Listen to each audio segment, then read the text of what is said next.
Ernani. Samahan niyo ako, puntahan natin ang napakagandang falls ng Santa Maria, Ilocos Sur. Ang Pinsal Falls.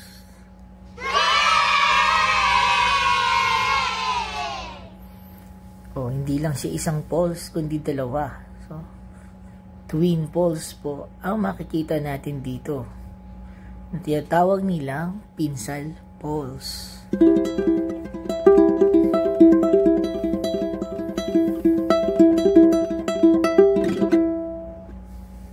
Sino nga ba namang hindi mabibigani kung ganito kagandang falls ang makikita mo?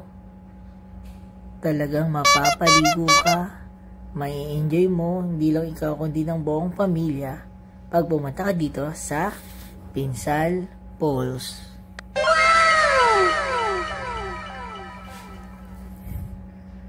Yan. Habang nakaupo dito, talaga namang nai-enjoy mo ang ganda ng Pinsal Falls, no? Nakaka-relax, nakakawala ng stress. Panalo! Kahit hanggang dito ka lang, kahit hindi ka na nga lumapit, mai-enjoy mo ang Pinsal Falls. So, ayun na nga. Para makalapit ka sa Pinsal Falls, kakailanganin natin sumakay ng floating cottage. Yan po. Ang nasa harapan ko ay isang floating cottage na magdadala sa iyo papalapit sa Pinsal Falls. Hello Pinsal Falls! This is Ernani Dingding. So, yun na nga, sumakay na tayo ng floating cottage. Diba? Napaka-relaxing ng tubig. Napakalinis.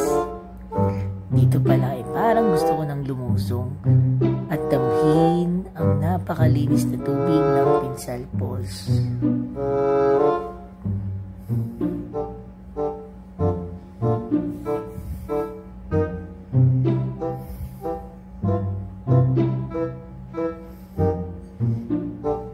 Diba? Ang ganda.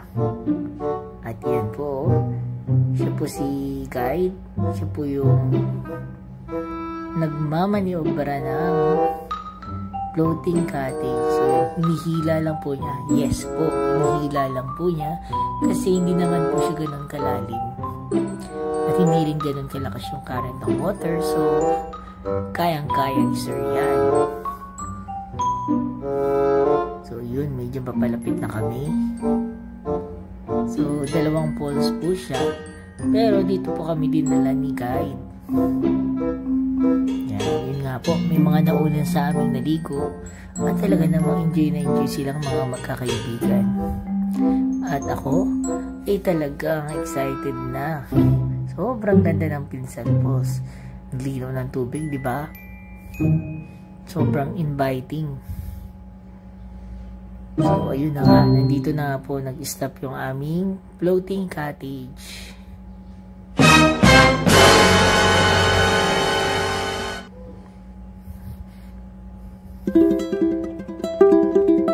Yan po yung aming floating cottage.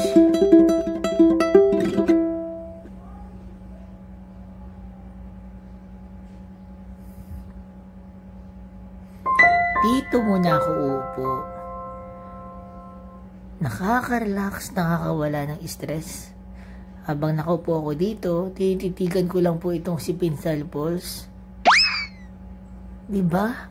May ganito pala kagandang talon or falls dito sa Santa Maria, Ilocos Sur.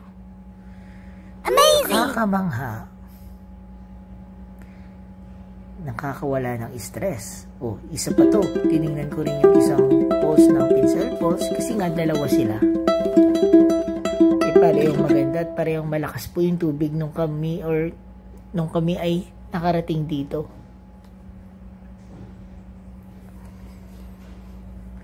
Yan po talagang lagi kong ginagawa pag nagpupunta ako sa mga falls bago maligo. Ang titigan, ang mga talon. Kasi sobrang mga po talaga ako eh. Sobrang nakaka-relax. Nakakamanga na gawain ng ating nilikha, ng ating Diyos. Sobrang the best ka talaga.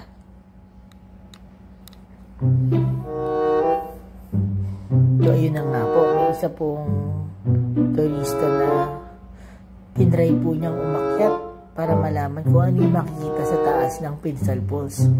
At syempre, ang inyo pong lingkod, nainggit. So, tingnan natin mamaya. Pero bago yan, i-experience ko munang makalapit dito sa napakagandang tubig ng Pinsal Falls. Yun, at naka-life vest tayo kasi para for safety purposes. Kasi baka mamaya may biglang lalim, di tayo malunod. So yun, tinry ko po yung lumapit. Though habang papalapit ako doon sa falls, medyo malakas talaga yung bagsak ng tubig. Halos masolo ko nga po itong Pinsal Falls. Napakaganda. Ay, pwede bang hindi na umuwi? Sobrang ganda po talaga dito sa Pinsal Falls. Ay, thank you Lord. Thank you God. Sobrang ganda po dito. Thank you kasi binigyan niyo ako ng chance na makapunta dito sa sikat na Pinsal Falls ng Santa Maria, Ilocos Sur. So yun na nga, hindi lang yan po yung aking pinuntahan, kundi yung isa pang Twin Falls nga niya, ito pong kabila. So gusto ko rin pong makalapit.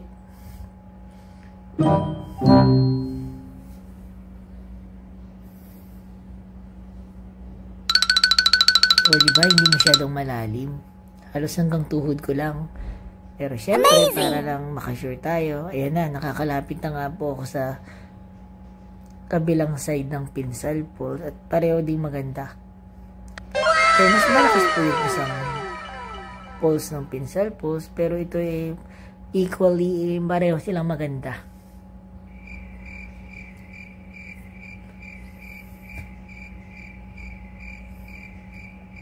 Ganun pa rin, nakatitig lang ako. Inanam ang ganda ng kalikasang ito. Sobrang saya.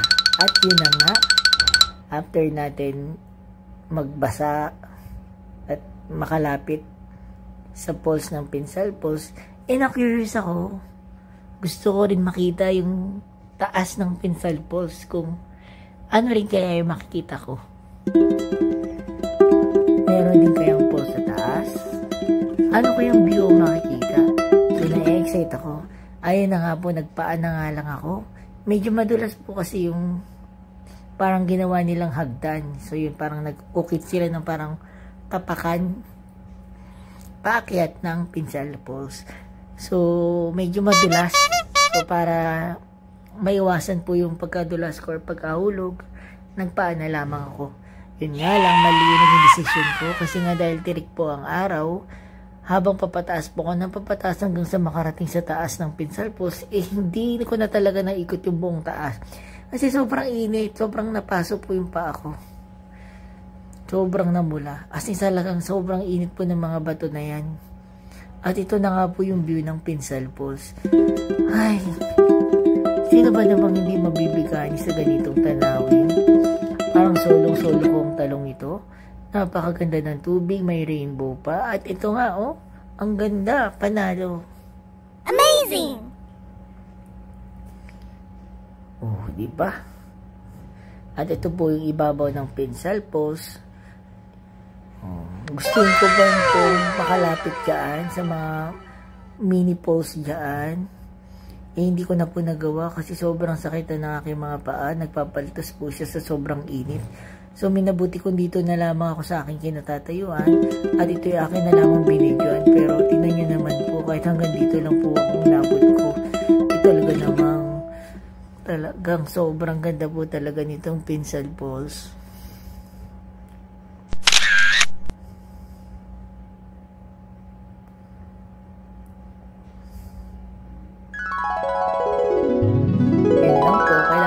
Mag-iingat pag aakyat tayo ng Pinsal Falls kasi nga tulad yung nasabi ko, medyo madulas po yung hagdan na inukit nila para makakyat. Hindi matatawaran. Siguro masasabi kong isa ito sa pinakamagandang waterfalls dito sa Pilipinas. And promise, kayo na humasga. Pero maganda po talaga siya. Relaxing yung tubig. Hindi siya sobrang malakas na malakas. Yung sakto lang. Amazing! At yun na nga po. Ang aking paboritong gawin ay ang tumitig, obserbahan ng talon, mamangha. At sobrang napakaswerte ko po. Hindi lahat po ng tao ay nabibigyan ng chance makapunta sa ganitong kagandang mga talon dito sa Pilipinas. So thank you Lord talaga po. Kahit nandito lang po ako, hindi ko na na-explore yung buong taas. Sabi ko dito, panalong-panalo na. Actually, kahit sa baba po ng Pinsal Post, kahit di na kayo umaki, ay napakaganda. Pero, yung ganda po dito sa taas, sobrang ganda po talaga niya. Pwede bang hindi na bumaba? Joke lang. Siyempre, hindi pwedeng hindi bababa. Masusunod naman po tayo kasi mainit po talaga yung panahon. At ito naman po yung taas ng isang Pinsal Post, yung kabilang side po niya.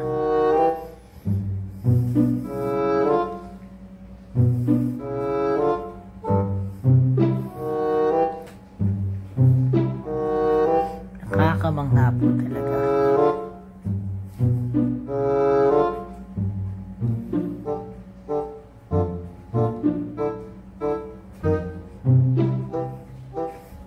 Thank you Lord, thank you God. Nakapunta ako dito sa Pinsal Post. Sobrang napakaganda po.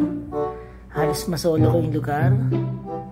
Actually, kahit hindi naman solo, kahit kasama mga kaibigan mo, yung iba pang nagbibisita, talaga namang napakasarap, napakasayang magpunta dito sa Pinsal Post. So yun po, nakababa na po ako, galing po ako dun sa taas. So bumaba po ako dahan-dahan, dun po sa dinaanan ko pa rin, paakyat. Pababa dahan-dahan kasi medyo madulas nga po, kasi yun po yung view. And syempre bago umuwi, yan. Tingin ulit tayo dito sa Pinsal Post. Napakaganda dito sa baba. May part po dyan na malalim. So, kung hindi po kayo ganun galing sa paglangoy, ina-encourage ko kayo na mag-life vest na lang. Tulad ko po, nag-life vest. Para just in case mapunta tayo sa bandang malalim, hindi tayo marunong lumangoy, tayo ay lulutang. At seka muna, bago umuwi ay dito muna ako. Gusto ko lang titigan talaga si Pinsal Post. Sobrang di ako nagsisisi nakapunta ako dito. Sobrang sulit yung layo ng lugar.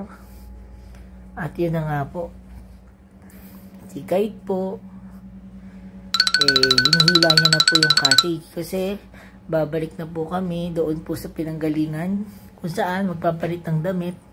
At magbababay muna ako kay Pinsal Post. Paalam muna Pinsal Post. Paalam. Napakaganda mo talaga. And alam ko sa sarili ko na hindi ito ang huling beses na mabibisita ko to. Hopefully, next time kasama ko na yung pamilya ko. Di man pamilya, mga kaibigan ko. Para ma-share ko sa kanila na may ganito kagandang waterfalls dito sa Santa Maria, Ilocos Sur. Itong Pinsal Post. At itong Pinsal Post ito ay hindi tulad ng ibang falls na kailangan mo mag-trek ng ilang minuto, ilang oras bago ka makabisit ng mga nagkagandang mga waterfalls. Ito po si Pinsal Post,